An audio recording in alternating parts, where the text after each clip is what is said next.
and you are at Community of Hope Church. We're so excited.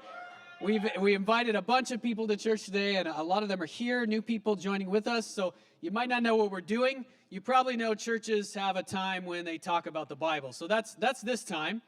And what we do here is we always start out with some kind of question or illustration, because it's very important to connect what we read in the Bible with our actual real life, because real life is kind of the point of what we're talking about here. So we're going to bring up a question for you guys to think about first, and the question is this: do you need other people? Don't answer that question out loud. Do you need other people? Now, in one sense, it might seem obvious. Okay, yes, I need other people, but think about that for a minute, because often we have attitudes on the inside that are kind of, okay, yeah, I need other people, but I don't really want them very close to me. Those other people are, whatever they are. They're different than me. I don't understand them. They're going to want me to do things that we have barriers inside of us that keep us from being very close with other people. This last week, can I have those pictures of Summer Fun at the Park up? This last week we were at Summer Fun at the Park. A lot of you were there. And we were getting to know a bunch of people. So you'll see lots of pictures in here. And the pictures are of all kinds of things. Bandra Cafe was there. Lots of sponsors were there. Fantastic. Bouncy castles, balloon animals, people jumping around, dancing and singing. But what you're really seeing in all of these pictures, if you're seeing it, is relationships being built. So I kept saying over and over at the park, if you were there, I kept saying things like, it's very important that we make friends. People have been so disconnected these past few years, and the results of that are really bad. We're going to talk about that in a minute. Disconnection has awful results for human beings. And so we had some fun at the park to bring people back together. So we spent all this time focused on and trying to get people to make new friends. And you might think, is that really so important that we make new friends? The answer is yes. It's extremely important for your own physical and spiritual and mental health. It's part of how you were made. Let's jump back to the passage. Yeah, there we go. So check this out. I'm going to give you a couple of quotations here. So we're going to start out with just a few statistics. It's true, actually, that both the Bible and science say that it is essential to human beings to have lots of deep relationships, lots of deeply connected friendships. It's essential for human beings to do really well. So check this out. I'm not going to spend a lot of time citing sources, but I would encourage, if you're the kind of person that's like, is that really true? Google it after. You're going to find all kinds of stuff on the science of friendship and just how essential it is for human life. Check this out. This is something you might have heard of before. Orphanages surveyed in 1915. Okay, so this was a long time ago. And the practice in orphanages those days was there were so many orphans that, especially for the babies, the infants, who had a lot, there was a lot to do to take care of the infants. They would meet all their physical needs, but that's all they had time to do. So you had babies in cribs, basically, or by themselves in a playpen, and they had all their physical needs met. But orphanages surveyed in 1915, North America, reported that a majority of infants under the age of 2 died due to a failure to thrive related to a lack of touch and affection. So this might be something you've heard before. It is a stark reality. Babies, infants, very young children, if they are not loved with physical touch, will actually die most of the time because of that. Even if they have all the food and their diapers are changed, everything physically is taken care of, they'll still die. What does that tell us about a human being? What does that tell us about ourselves? That's a crazy reality, isn't it? Wow.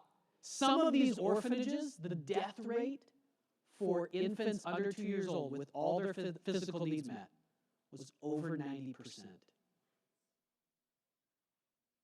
I mean, that's a horrific tragedy, but also think about what it tells us. Okay, here's another. This was, I like to look up studies of studies, right? Because you can always find a study that tells you anything, right? But this is from a major study of 150 different studies on social ties and friendship. And this is something that doesn't get talked about in the news very much. We're always talking about what's the new drug, or what's the new thing, that the miracle cure they're going to come out with. The effect of social ties on lifespan is twice as strong as that of exercising. How often have you been told that exercise, it's like, if you could just get yourself to exercise, you would be healthy? I'm not saying don't exercise. Exercise. Do it with some other people.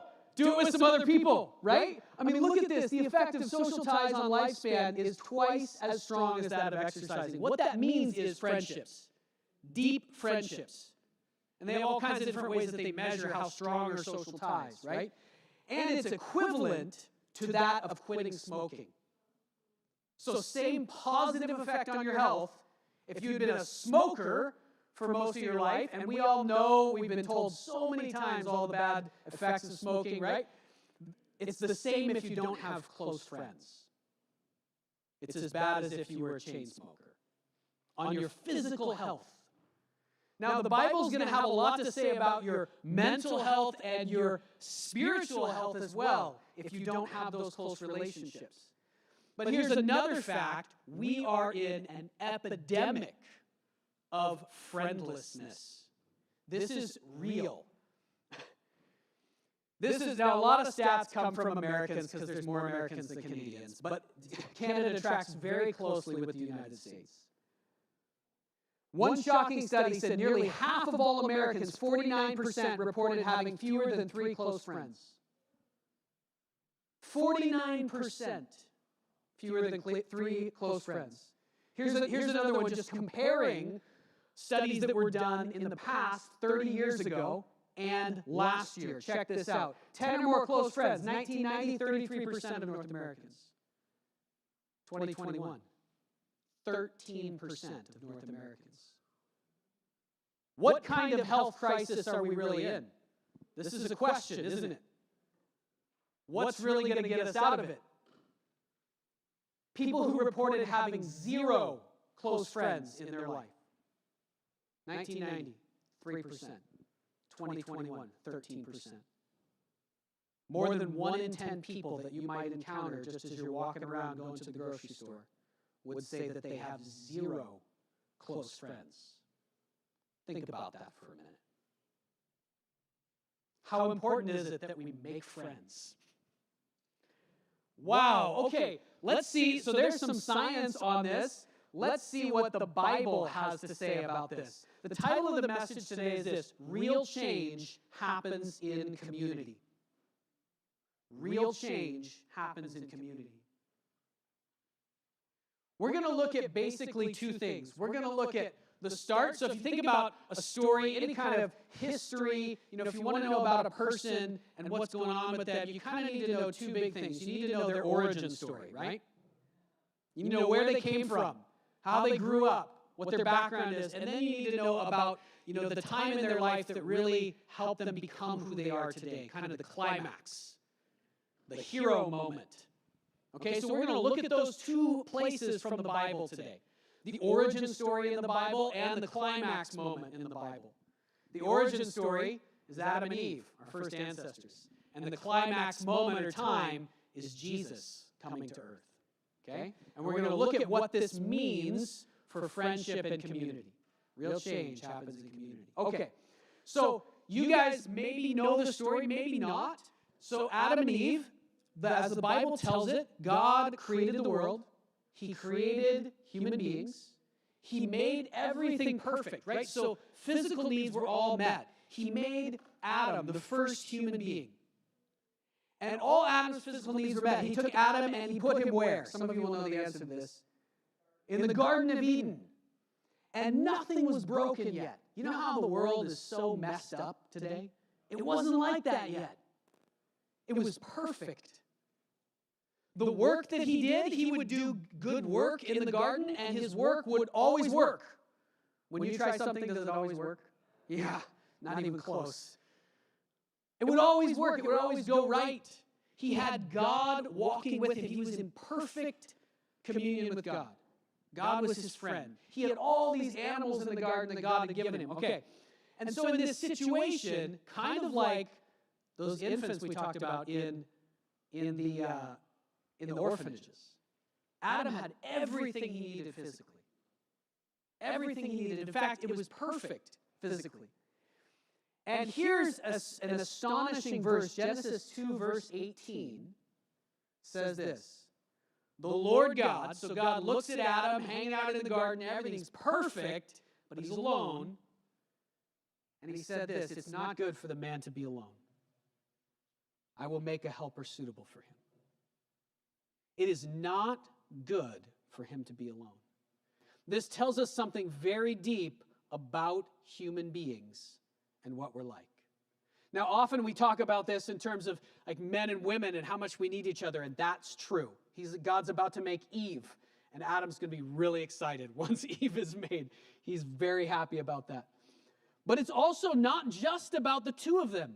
God's plan, one of his commands to them was multiply and fill the earth. The plan was always for there to become this community of human beings that were deeply connected. God knew that Adam needed not to be alone. He was made to be with many other human beings and to be deeply connected to them in different ways. This is an amazing verse. Now, of course, there's a problem in the garden, and the problem is, right, that God gives Adam and Eve, he gives them one thing that they can't do, right? There's one tree in the garden they're not allowed to eat from. They have one rule, only one. And here's that rule, if you're not familiar with this. The Lord God took the man and put him in the Garden of Eden to work it and take care of it.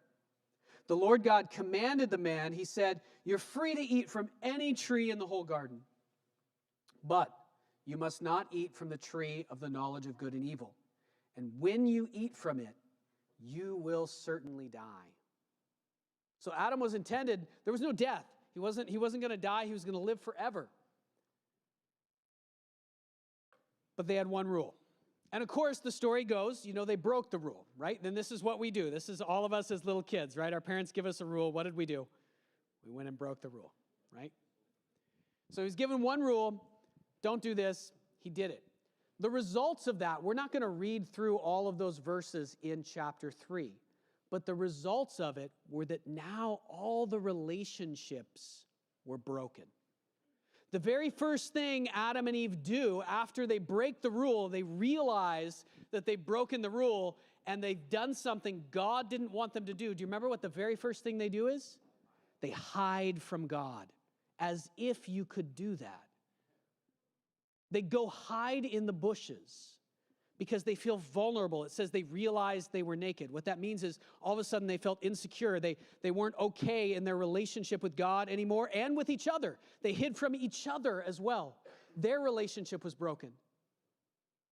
Eventually, they go off and they have some kids, right? And you remember that story? The very first two brothers, what happens between them? They fight, like all brothers do. And then one of them kills the other one. It's a tragic story. But this is the human condition. In fact, if we think about that story for a minute of the two kids of Adam and Eve, right, Cain and Abel, the first two kids, and why they kill each other, it's because they're different. Cain and Abel, if you think about your own family, you're probably going to realize this is true. Often in our families, God puts together people who are very, very different. Not if that's true about your family. If you think about your kids, your siblings, your parents, there are probably huge differences in personality, in giftings, and what that causes often is misunderstanding and hurt. My brother and I were super different. I was really focused, and I was a good student, and I was a rule follower, and he was like wild man, popular sports guy, right? Like you couldn't be more different than that. And what that caused between us was misunderstanding, hurt, and fighting. And that's the human condition. But the truth is that we were meant, we were different. We're different for a reason. God's original vision was that us human beings, we would grow and we would fill the earth, and our differences would actually become strengths because we could help each other get past things and do things that we could never have done if we were all the same. But because we have chosen to turn away from God, all of our differences become these things that we fight over. They become things that we fight over. And so you find even where people have friendships in society, it's often friendships with what kind of people? Kind of people that are just like us. We gather together around, and this is not wrong, right? It's good to have friends who are like you, but we gather together around things that we do, right? We all play the same sport, or we all work at the same place, or we all have kind of similar, we like the same music, or whatever it is. We gather into clusters that are very similar. And often, for many of us going to visit our family, where we have lots of different kinds of people mixed together, that can be like, whoa, I don't want to do that. And that's one of the reasons people sometimes don't want to come to church. Church is also a place where very different kinds of people are brought together in relationship. And this is actually God's plan. Wow, okay. So that's the origin story. That's how we got stuck there. And I told you about me and my brother. Okay, I'll tell you one other thing about me and my brother. So because I felt like he was so different from me, and as a kid growing up, and I'm sure many of you had this experience, when there were people different than me, I didn't understand them, then we fought, I was hurt by that. And so my response on the inside was to think, you know what, I'm going to do it myself. I don't need or want those other people, at least not super close to me, not that close. And so I held everybody at arm's length. But because God made those differences for a reason, I can't do everything on my own, can I? And in fact, so often, sometimes for decades, I've been stuck in my life, stuck in not being able to get past or grow in certain ways. Because what I need is input from people who are very, very different than me, but who are also very close to me. And that is the thing that's most lacking in our relationships in the world. Enter the hero of the story. God himself enters the world in the person of Jesus. And Jesus starts bringing people back together. This is in some ways, if you think of it in a certain way, this is the main thing that he did. Okay, I mean, even in the preparation for Jesus coming and some of the prophecies that were coming, it said he was going to turn the hearts of parents to their children and children back to their parents. He was going to reunite people, bring people back together, and bring people to God. And so he showed up on the scene, and what people expected was, here was this man of immense power. Jesus could do things that no one could explain, right? You've heard of some of his miracles. He could walk up to people who had never walked before and just simply pick them up, and they could walk, and they go running off dancing, and no one knew what to do. This was not a common occurrence back then or now. This was something that had never come into the world before. At one point, in front of hundreds and hundreds of witnesses, he called out to a man who'd been dead for 4 days and brought him back to life. What? That's something that actually happened in history, and there is good evidence that it happened. So a man of immense power, and what everybody expected was, here's this man of immense power, he's going to come and be like a boss, right? He's going to come and like rule a nation and do really big, great things. And what Jesus did was he went and grabbed individual people and he said, we're going to bring you guys together. His main plan for restoring the human race went like this. Here's 12 guys who are really, really different from each other. Come here, you're going to be friends. Seriously, this is his main plan. He showed them love. He showed them who he was. He changed them. They were stunned by him. And then he said, now come, you're all going to follow me together. And some of these guys were natural enemies. Like literally, one of them was part of a political organization that killed tax collectors. And another one was a tax collector. And Jesus is like, okay, you're all my friends now, right? You're really committed to me. Yes, we're going to follow you anywhere. Okay, here's where we're going. You guys are going to get together, you guys who wanted to kill each other last week. And they were like, what? No, I'll do anything except that. And yet he was able to bring them together because of the power that was in him, the power of the love of God himself.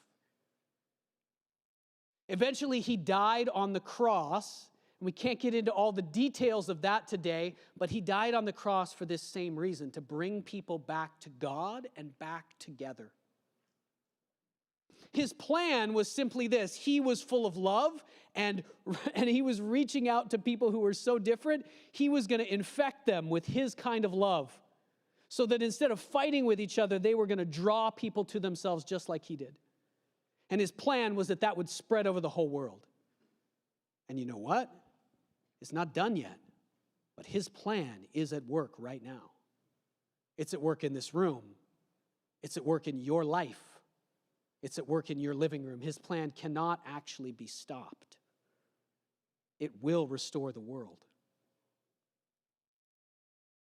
We're going to read one verse, and this is actually a prayer that comes from Jesus to show you that this really was his focus. This is his plan. This is how much we need other people in that deepest place.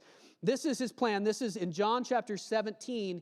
He's been praying for a while. He's been praying for his disciples. He's been praying for what he was about to do. He's been asking God, his Father, for help.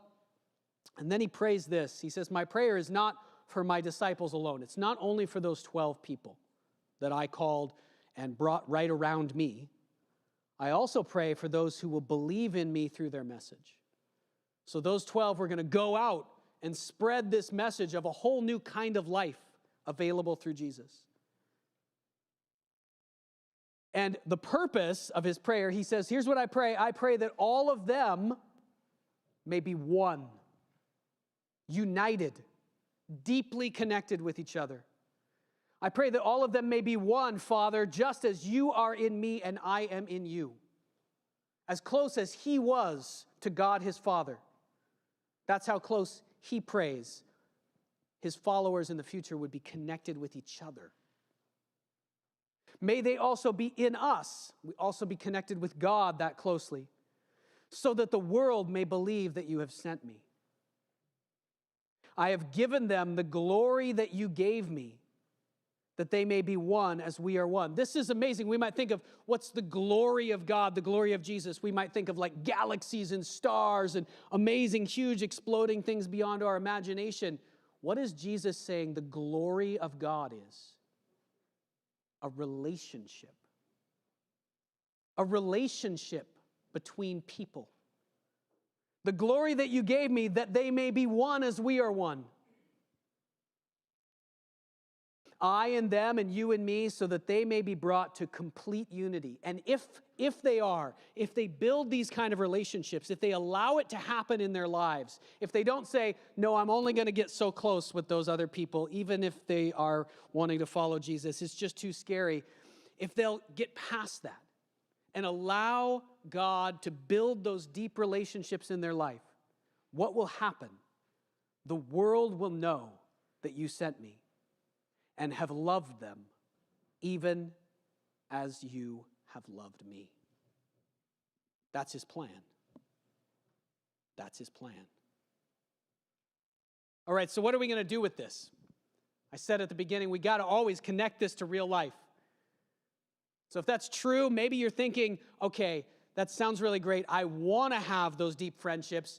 I'm one of those people who has only 3 friends, close friends, or I'm one of those people who has no friends. Don't identify yourself, but maybe some of you are thinking that right now. And I want to, but it's so scary. I've been hurt. People are really different than me. I don't understand them. I feel like I'm misunderstood by other people. I feel like no one understands me. What in the world do we do? How do we follow this plan of Jesus? Well, first of all, we have to trust him. This is what the church is. This is why we call ourselves a community of hope. Because God is bringing people back together in himself. Real change happens in community. If you want to not be stuck in your life, if you want to keep moving forward and really have any shot at becoming the person that you were meant to be, it has to be in community. And it has to be in a community that is seeking after God. That's the only way it will happen. In fact, God won't let it happen just on your own. That's not how He made you. So what next? 3 things I'm going to give you that you can do here to put this plan into effect in your life. They're really simple things. And you've already started one of them, so you can be really happy with yourself, okay? The first one is this: keep showing up. Keep showing up. So whether you're here in person or online, you came to church today. And that's a big thing. That is no small thing. And often we come to church and maybe we have this idea, it might be so great, and then we come there, and in church, there's other people. And just like we talked about, they're really different than me. And maybe I feel nervous, or I feel like I'm not understood, or I don't feel connected yet. My encouragement to you today is this: keep showing up as an act of trust in God. This is the plan that He has put into your life. Come, join, be part of the church. Just like He did with His 12 disciples, He is bringing together people who are very different, because that's the kind of people you need in your life. Not only people who are just like you, and that's hard. Some of the greatest changes in my life have happened when there was somebody in my life who at first was really hard for me, but I didn't give up on that. I kept going until we eventually became friends, had a deep relationship, and then through that other person and them through me, God was able to do a work that could never have been done in any other way. But it required me to keep showing up, not just at church, but in those relationships, to keep trying. Sometimes we go to church and we might try it out and think, you know what, it just didn't work for me. Have you really tried? My encouragement to you today is to keep showing up. Number 2, look for God. Look for God. This is a big thing that we do. We're going to look for God in His Word, in the Bible. Right now we're starting a series. It's just going to be a short series of messages today and then the next 2 Sundays. Today is all about community and our need for other people. Next week, Pastor Philip will be talking about the Bible and what place the Bible has in our lives and why we would want to be reading it, what that's going to do in our lives. We want to look for God in His Word, in the Bible. We want to look for God in our lives because actually God is doing stuff in each of our lives all the time. The problem is a lot of the time we don't recognize it. God shows up and we just think it was a coincidence or just I had a feeling, but that I push it out of my mind. Look for God. That's number 2. And number 3 thing I'll give you here to do something to help. That'll be our 3rd message 2 weeks from today. We'll be talking about often one of the things that can help us move forward in relationship with other people, in relationship with God, get past places we're stuck, and really benefit our own lives is when we help other people. And that's another thing that church is designed to do by Jesus, by God. It's a place where you can serve others. And all the gifts are needed in church. Jesus once said this. He said, you might have heard this from somebody in your life. I heard this from my grandmother over and over again. Every time she gave me a present, she said, it's more blessed to give than to receive. And I was like, no, it's not. Give me that toy. But that's a quote from Jesus. And as I've gotten older, I realize how true it is. Many of you here will know how true that is. When we serve, when we are giving to others in the right way, that is more of a benefit to us than anything we could just receive. All right, we're going to wrap it up there today. Let's pray, and we'll continue in worship.